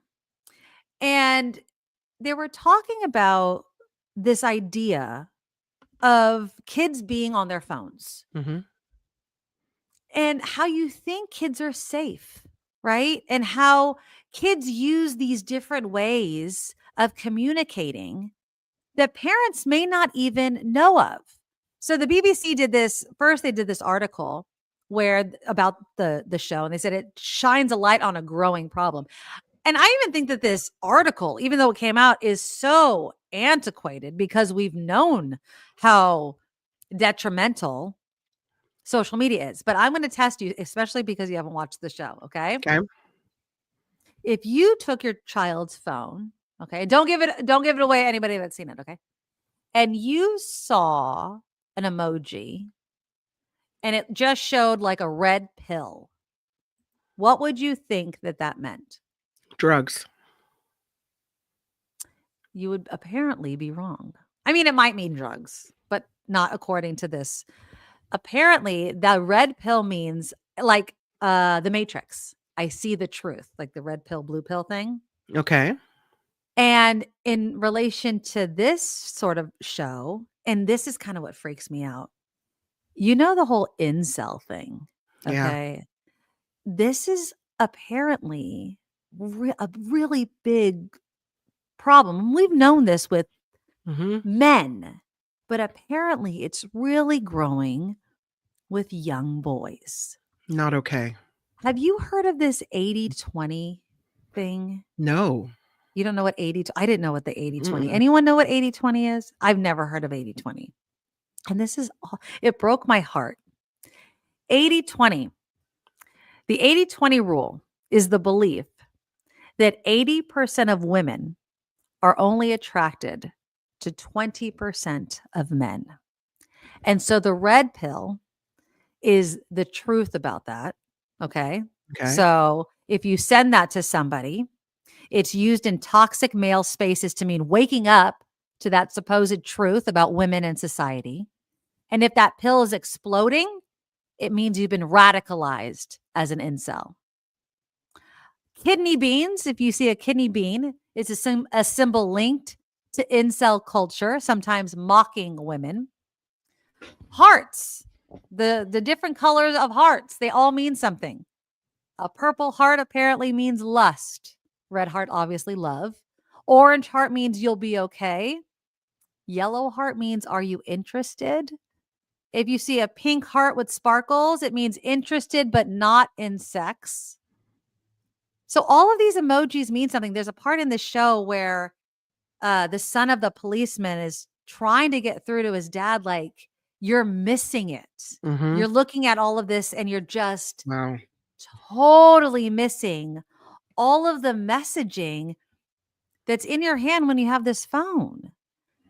And then the conversation between the parents, it's like, your kid's up. You think they're safe because they're home, but they're up until like midnight, 1, 2 o'clock in the morning. And you think they're safe because they're under your roof. And it's just not true. And what do you do? Do you take your daughter's phone sometimes and look at it? Look at the text and Oh. everything? I've got like spyware on my daughter's phone, on both my kids' phones. But I mean, I'm on there. I'm logged into all of their social media already. So they have to, I go in there all the time. But not everything. I talk to my daughter a lot about everything. I do, I give them the space to be their own. I know, right? Calvin, I need an emoji update. As far as like being up late on the phone, my daughter is definitely one to regulate herself. Like if she's not in bed, she's like, I need sleep. You know what I mean? Like she's definitely one of those. I had to give a phone cutoff time. Yes. A phone curfew. Oh yeah, the phone's automatic. What's your phone curfew? Well, for Dylan, it turns off at like 10. Mm-hmm. And then he has to plug his phone up outside of his room. Marley can keep hers in her room, but that's because I trust she regulates herself. Right. And she's also older. But Dylan has to take his phone out of his room and plugs it out here. So, and I wake him up in the morning. Tammy says, I've been sending out mixed messages in the chat zone. Oh no. Well, I mean, it's Not hard. even knowing. Oh. You have to know your own kid also. Does that make sense? Mm-hmm. Texting is definitely a hard one to check all the time, though. Hard. And now they say, I don't know about your kids, but mine will stay on FaceTime with a friend talking. They're studying, and sometimes it'll be a long time before any words are spoken because they're studying, but they're in each other's space. So it's like they're together, even though they're in different places, they're studying together. So it's like, that's why her phone cutoff time is 11, because sometimes she's doing homework late because of band and everything else. Oh, I don't know. I mean, we're doing the best we can do. And in every generation, although things are getting crazy with social media, but in every generation, there were new words, new gestures that, were only known by people of your age bracket. Your parents didn't know what that meant. But we're getting to the point with social media that some of this stuff is scary and dangerous. Yeah. And you wouldn't even think, like, I think we think of social media like Instagram, TikTok, but it's also different things. Like, even a study app where you can chat. You don't even think about checking that. You know what I mean? Like, totally. Oh, I have to hang out in this study area where we can share notes. Well, if they're hanging out there for an hour studying, who knows what's happening in there? Yeah. But and I'm not trying to just call out boys, but I don't want to say this in a universal way. But sometimes I worry that the boys need to be watched a little more closely. I Yeah. think that this whole idea of boys' masculinity, especially Mhm. nowadays, right? Where there's this pushback again on what is a man, sexuality, LGBTQ, all those sorts of things. There's another pushback on it because it always happens, right? When there's Yeah. this whole welcoming of being who you are, there's always a equal and opposite reaction, right? And sometimes it's Mhm. really harsh. And so who knows what's going to happen over the next several years, where all these people might be pushed back into the closet and forced to be something they're not, or and who knows? And you know, some boys, might be interested in girls and the girls aren't interested in them and they don't know how to deal with that. And Mhm. there has to be a healthy way of understanding that the boy you are now isn't the boy you're going to be when you're older, and it's not going to feel the same way, and you're not an incel, you're just young, and it's okay for a girl not to be interested in you now. It That's doesn't right. mean, That's what it's I always always going say. to be that way, right? I tell Jacob that most of the girls or boys or whoever he's interested in this life aren't gonna like him back. That Yeah. it's a rare and special thing when you like a person and they like you back too in that special way. Mhm. And so you put yourself out there a lot in the world. You're not always gonna get positive feedback, but you can't stop trying because the thought that maybe someday you'll find that person is worth rejection and everything else. I'm trying to set him up for the fact that this is normal, that these Mhm. feelings of rejection are normal for people. Yeah. That's what happens, you Mhm. know? And it's not as overt with girls because back in the day when girls didn't, ask boys out, they waited for the boy to ask them out. Yeah. It still was a hurt feeling when the boy you had a crush on never really paid you much Of attention. course, but I think the So anger wasn't there, and there wasn't Mhm. these, like, chat rooms that would tell you, "Oh, hate these," you know what I mean? There wasn't this Yeah, place where that anger or that hurt could fester and grow and then have right, other men telling you, "Oh, it's the woman that's hateful," and all this kinda stuff, and kinda grow that and give you this terrible mindset about it, right, right? And you just kinda dealt with it and grew from it. And again, I always say, I'm like, "You're gonna break up with everybody until you right. meet your somebody." Mhm. So that's just how it's gonna be for Yeah, everybody. You yeah. break up with everybody until you meet your one. So, of course, it's gonna suck because you haven't met your person yet. The scary So thing about boys is and you know the word influencer? I mhm, think it's so true, especially for kids of a certain age, and I think Jacob is of that age, 11, 12, 13, like this mhm, age, where you can go online, especially kids that have unfettered access, can go online and hear something about, "Oh, girls are the devil, they don't want us, they whatever, they're mean or they this and that, and yeah, they only want, rich men or rich boys," or whatever they're saying. I don't know what the incels do. I can imagine. But these kids are easily turned and easily convinced and easily angered yep, because it's easy to use, as we see with Trump, easy to use anger yep, to get the response you want. And I think they're easily influenced by these people, these influencers online, who turn them into people that are different than the boys that we were trying to raise. And so that's why, and maybe I'm super sexist, but I feel like, just like you said, that Marley's okay having her phone in her room, but Dylan isn't. I feel there's a difference in the way I regulate social media with Julia and the way I will regulate social media with Jacob. He's 11, he doesn't have a phone. He doesn't get on the internet unless I'm sitting next to him, right? mm, At this point. So, but Julia, I'm constantly wondering, is anyone sending you messages? Is anyone trying to convince you to meet them at the local bus stop so they can right. lure you into sex trafficking? Like, these are my concerns with her, Yes, right? I get it, My yeah, concerns with him are very different.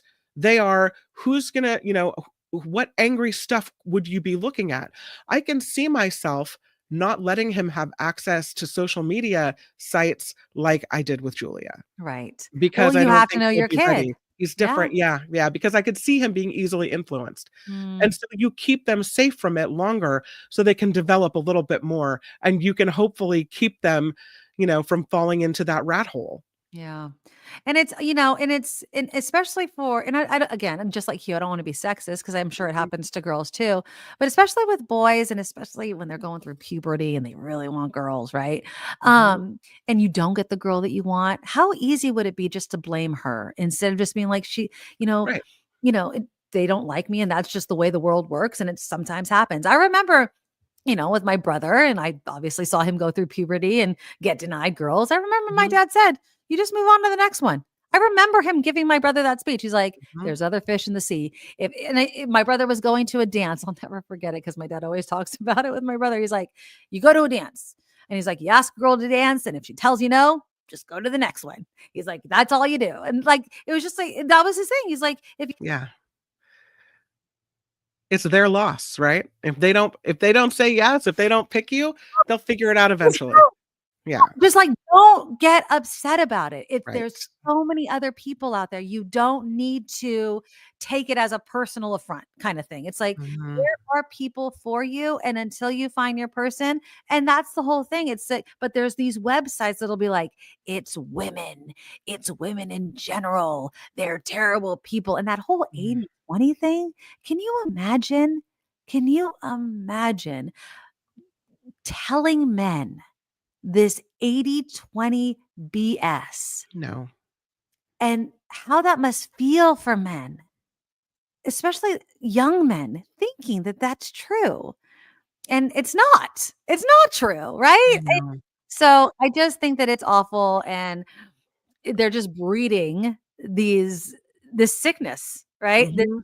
And again, it is brought up in the show. We're talking about 13-year-old boys who aren't even men yet. And they look Mhm. at themselves and they look at their changing bodies, and many of them haven't even grown to their height or their bodies yet. And they're like, "Oh my God, what if I always, and maybe you're not going to be tall, or maybe you're not going to be buff, or just love yourself the way you are."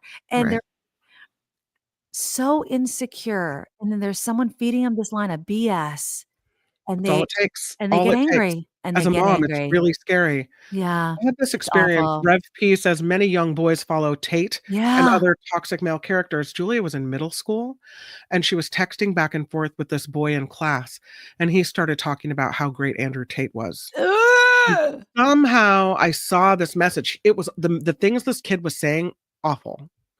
She got her phone Oh, taken away for a long time, but it was an eye opener for me because I realized, oh, these messages are being sent to her, like this is happening, and I need to explain it to her too. yeah. Yeah. Exactly, Mhm. exactly. And it's this whole idea, and I love that you mentioned that because I think girls also need to be kind, Yeah. right? It's also, and I'm not blaming girls because they're also going through their own head trips and they deal with their own pressures and everything like that. But I Mhm. really do think it just comes down to being kind on both ends, right? The girls are going through their own insecurities and being Yep. judged by boys in the same kind of way, right? Like, Absolutely. are teenage girls supposed to look like the magazines and these Mhm. videos that the boys are watching as well, and the boys are judging them? It's the same thing, right? On both ends. But I will say it's a different experience. I would imagine it's a different experience. And I think that girls can really say things to boys that hit them in a different spot, and boys can say things to girls that hit them in a different spot, and Mhm. how they react to it. But I would say that the violent tendency is expressed in men. Yeah. And that's the dangerous part, if It's that the makes dangerous sense. part because that violence tendency can be whipped up. Right. Right. We saw that in Yeah. Santa Barbara Right. with a shooter on the UC Santa Barbara campus who was an incel and was mad that every time he saw a couple together, a Right. girl liking some boy, he opened fire and tried to hurt as many people that were happy as possible. So Exactly. that violent tendency can be exploited by these dark, dark thoughts, and Yeah. that is super, super scary to me. Yeah. And So, so that's and people aren't careful enough with what their kids are reading online and experiencing online. So, for that reason, poor Jacob's probably never gonna get the internet on his own. They're just different kids. They're different kids. Exactly. I mean, know? it is, and it's different kids, and you have to talk to them different. And honestly, you have to have more than one conversation. I think that's also the important thing. And before the show started, I was telling Kim, I was having another conversation with my son about something very minor, but it's one of those things where your kid. You have to have a conversation, no matter how minor, about stupid stuff and important stuff. And you have to constantly be in their face. And they hate it. But I think honestly, deep down, they love it at the same time. Like I see it at my work. You see these kids and the ones whose parents are in their face, and you see the ones whose parents aren't. Mm-hmm. And I have conversations with kids sometimes where I will say things to them, and I sometimes feel like nobody has ever said anything like that to them before. Wow. You know what I mean? Like nobody has even pushed them to give a crap about any of it. You know what I mean? And not like I'm trying to be their parent, but it's like, have you ever thought about giving a shit? You know what I mean? Yeah. Like, have you ever thought that you should probably buckle down a little bit harder or whatever? You know what I mean? And you look at it, the fact that they probably have never heard that before, and it's not hard to understand why at school half the kids turn in homework and half don't. Yeah. Right? You know what I mean? Because no one's caring, no one's on their side, no one's supporting them and lifting them up. Yeah. Well, and I'm not even saying that their parents don't care, but it's just this whatever situation they're going back to, there is a buttload of other heavy stuff that's going on. You know what I mean? And so their parent might be in their face about homework, but there is a ton of other stuff that is taking precedence over that message. You know what I mean? And so it's getting lost. It's totally getting lost in all of that message. So 21. Yes, Kevin's on the right track. You're gonna have to buy your own internet, Jacob. I'm sorry. You're gonna have to pay your own bills. There's gonna be a lockdown password. He's gonna go to college and he's gonna go, so how do I get the internet? How do I buy my own phone? He's gonna be doing it. Wait till 8th, thing. Oh yeah, I've heard that. You're not supposed to give your kid a phone until they're in 8th grade. At least wait till 8. Jacob's gonna be like, wait till 11. Wait till 11th grade. Wait till college. Wait till I drive. Maybe. We'll see. Well, you know what it is? He just has, and he'll be the first one to walk in here and admit it. He has a lack of impulse control. My friend will click on things that I'm like, no. I know. So, some people it takes longer to develop than others. That's what it is. Well, you also have to, and I'm just going to stick up for our Jacob here. Okay. There has to be a point. There has to be a point where you give him a little rope. Sure, but I'm going to be careful, and his rope will be doled out in smaller chunks than Julia's rope. Exactly. Exactly. And that's fine. I mean, I will say this, and I've said this before. I have given my son rope, and then I pulled it back, and he has proven himself. He has proven himself this year, but it's not all the way out. You know what I mean? It's not all the way out, and that's fine. And he's done well with it, and he makes me proud all the time. But it ain't all the way out yet. You know what I mean? So, and it's fine. And I actually owned up to it because second kid. You know what I mean? I will actually own up as a parent to the second kid problem, where all of a sudden you gave all the older kid stuff, so the second kid just kind of latched onto it, and you're like, oh, wait a minute, you are not as old as that kid. You are a different child. Are you? Why are you getting all this? Not as ready. Yes, right. You were not as ready, and so that was my fault. And I had to pull back, and I owned up to it, and he's adapted perfectly, and so, he's going to high school next year, and I can't believe it.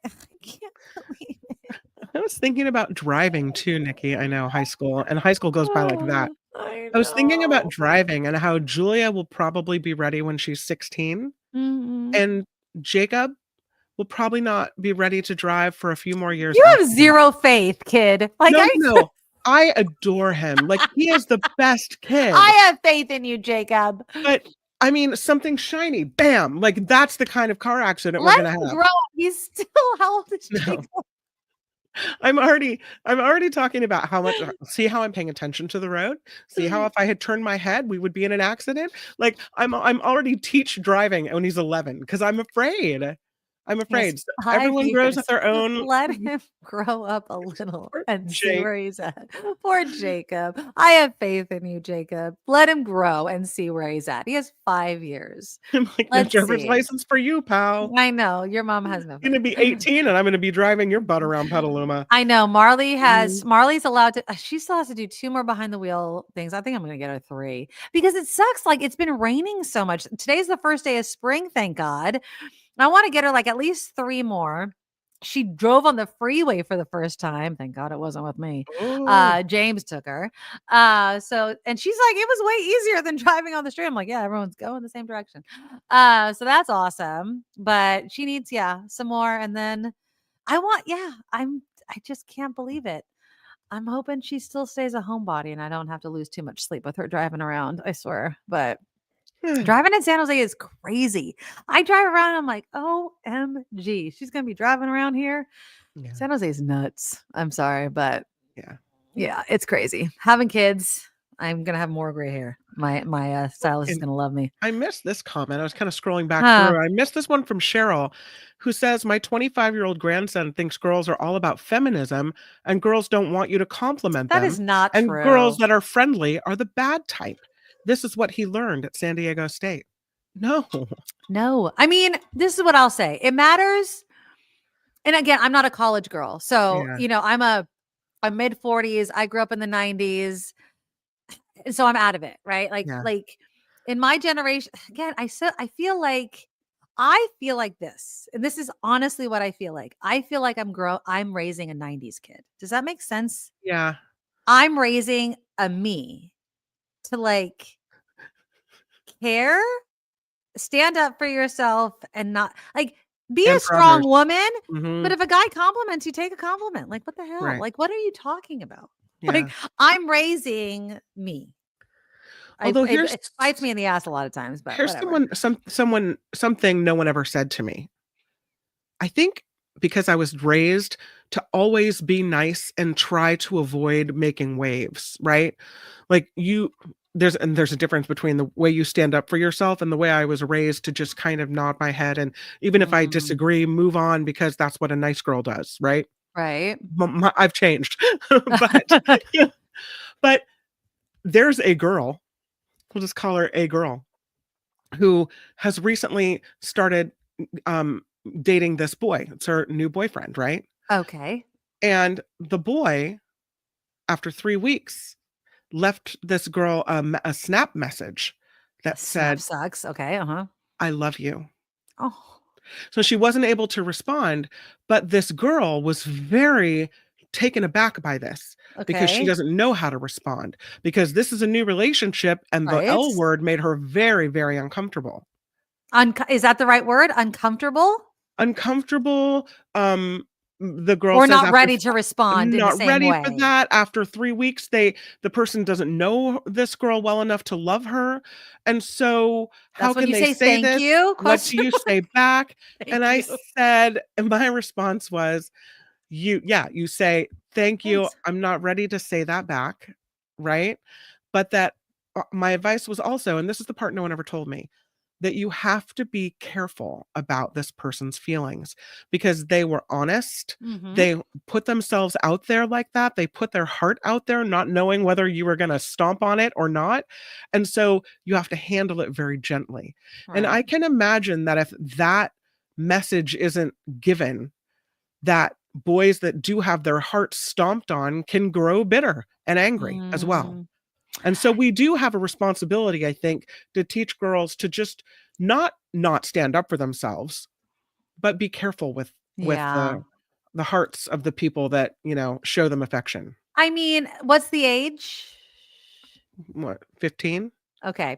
So I will say this. I think that for some in some age ranges, saying the L word is just what you do, right? Mhm, Like some boys, especially boys, just think you're supposed to say it, right? Like I mhm, really like this girl. She wants me to say I love you. Like some boys think that. And it's an immature way of thinking. Remember, boys are more immature than girls. mhm. Because Vanessa was like saying the L word too soon is a big red flag. I would say if you're more of an adult, it is. But I think if you're an immature 15-year-old boy, I would say, not saying that they don't really like the girl, but I feel like Yeah. I really, really like you. So I'm going to say, I So love you. You know what I mean? This Vanessa, this girl feels the same way. And I think this could be a deal breaker for her.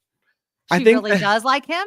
no, I Or she think does that not I really think like the him. L word may have scared her off so drastically that the next time they talk, it's Oh, she's going to break sayonara. up with him. Oh, but does she like him? Absolutely. Yeah, she was liking getting to know the person Oh, and enjoying well, having a I first think he boyfriend, really, really, perhaps. this is my Dr. Ruth. I think that he really, really likes her. And I think that boys that really, really like girls, Mm-hmm. this is just my opinion. I don't know.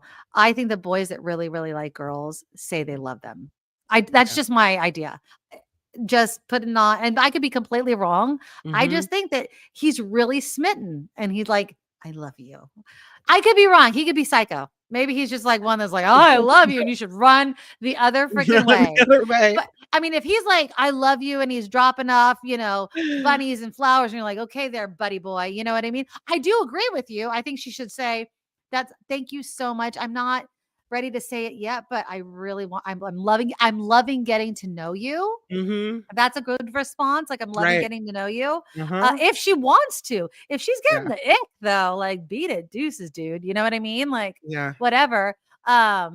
But yeah, Gordon, he's a guy, so I would take Gordon's more I than had thought of mine. You that, know what I and mean? I had So thought of that, and I mentioned that as well, and yeah. she's like, "Well, that's another reason for me to say, put the brakes on this." Yeah, But I mean, and also mhm, 15 isn't yeah. 13, so who Mhm, knows, you know what I mean? So, but I'm always like the romantic, so I'm kind of thinking like maybe he just really, really, really likes her. mhm. Um, but again, like for my daughter, like she's been with her boyfriend for like a really, really long time, and I don't think that happened for a long, long, long, long, long time. So it Right. might be a bit much. So, Mhm. We'll see. you just gotta, Interesting but times, my friend. but also if he's a little, maybe let her down really easy because it gets, Yeah. you know what I mean? So Yeah. not to scare you or anything, but doesn't given the conversation we just had, you might want to let him down easy. So Absolutely. Cheryl says, I can't even imagine a 15-year-old saying that, Kim, I loving getting to know you. I know. I always say that. My daughter always says the same thing to me. She's like, nobody's going to say that, mom. I'm like, but I feel like it's the mature thing to say. But whatever. Okay. I don't know. All I'm saying is I'm raising children that are not feminists, that are going to like shoo boys away. That going back to what we were talking Well, about wait, before. what is that's not what feminism means. Exactly. Feminism, it means believing that women are as good and can do Equal. the things that men Exactly. can do. It doesn't mean if you're a feminist, it doesn't mean you don't want men or that you don't love men Or or that that I don't you want someone to compliment me or hold the door open for thank me. you. Like, if All you of want to that. hold the door open, if I'm carrying bags, you better open the door for me. Don't be rude. And if you were holding bags, I would hold the door open for you. You know what I mean? That's being a Yeah. good human. Can you just be a good human being? That's all. I love Rev P. I fell in love with everyone. There you Oh, go. Exactly. Exactly. All right, you guys. Well, I fell in love with everybody in this show, and I I did thank all too. of you Oh, for we have being some here people to today. thank. Yes, let's Mhm. thank all kinds of people. Louise, thank you for the $5 donation. Love you both. Kim, your Melania was awesome on my super chat. Oh, yeah, I What did a was the Melania? Melania today. There was someone Luis wrote a chat on the Mark Thompson show, and he did it Oh, in, like, a Melania accent, and Mark couldn't read it because he didn't know what it said, and I'm like, "You have to read it like Melania," and so I did my best Melania. oh, there you go. Yeah, You should yeah. share it with Nikki. Okay, well, you should read the rest of our things in your Melania voice. There you go. Thank you, Nikki and Kim. Oh, Ren, $20. Thank you so much, Ren. You are so, so very sweet. I love it. Nikki and Kim and Chatters, thank you for another great show. Oh, Vicky, Yeah, thank you so much for yeah, the $20 donation. You were so yeah, very sweet. I really love you nice. guys. Well, Yeah. if you want to support the show, our Patreon is always available. All the links are in the show notes. We appreciate you guys so much. And also, if you want to support Teacher Lori and her cat Charlie, the Mhm. GoFundMe link is also in our show notes. So even if you can just share the GoFundMe on your socials, please do, because we love Teacher Lori. She's always been a huge supporter of all of us. And so any way we can give back, we want to give back to her as well. Another way to support the show, Auntie Tabby's Island Jamaica Guava Barbecue Sauce. AuntieTabby's.com. Use the coupon code NIKKIM, NIKKIM. You get 10% off every single time you order. It's delicious. It's good on chicken, steak, fish by itself. You want to get kinky in the bedroom, whatever you want to do, just, get it. Look at that. Look at that smiling face. The hot sauce, I'm pretty sure she's going to bring it back. So check the website, AuntieTabby's.com. It is absolutely delicious. We love you guys so very much for being here every single Thursday for Cocktails and News. Share the show with your friends. We love being here every single Thursday. I should say this. We're trying to get to 5,000 subscribers. Yes, we are really trying to do that. We're really pushing for that. So if you can share it, if you can, if you are here and haven't subscribed, please click the subscribe button. Don't forget to click like. The more you click like, the more the show ends up in the feeds of other people. So please, the algorithm. And also, the more you comment after hours, yes, the more it ends up in the feeds of other people. So please help us get to 5,000. Thank you. Yes. Thank you. Thank you. Oh, and by the way, I don't have the video because I didn't speed it up, but I've been doing my sit-ups. I've been doing my sit-ups. I did do 70 in a day. I will post it on my socials. 70 in a day? I did. I promised you last time. Hold on. Wow. I swear to God. Okay. And I'm just going to clarify right now. I'm doing crunches. I'm not doing all the way up sit-ups. We're doing crunches, right? Like I'm not sitting all the way up. My sit-up I'm not style is probably not going to pass at a gym. Like, but I'm doing my best. And I've now done 120 more than I had done before we started. And I'm doing them in the morning. I'm not doing them in the evening, but I did do because, okay, so I did them, but I've been doing only 10 a day after that. But anyways, I'm only doing crunches. I'm not doing all the way up. My son thought I was cheating, but I'm not doing sit-ups. I'm doing crunches. Anyways, I did it. Anyways, I'll see you guys here. We'll see you next Thursday. I love you guys. Take care of each other. Bye-bye. Nikki, you're all so awesome. Miss Brown, like a beautiful blossom. You're all so the best. I really can't rest. You're all so awesome. Wow. Okay.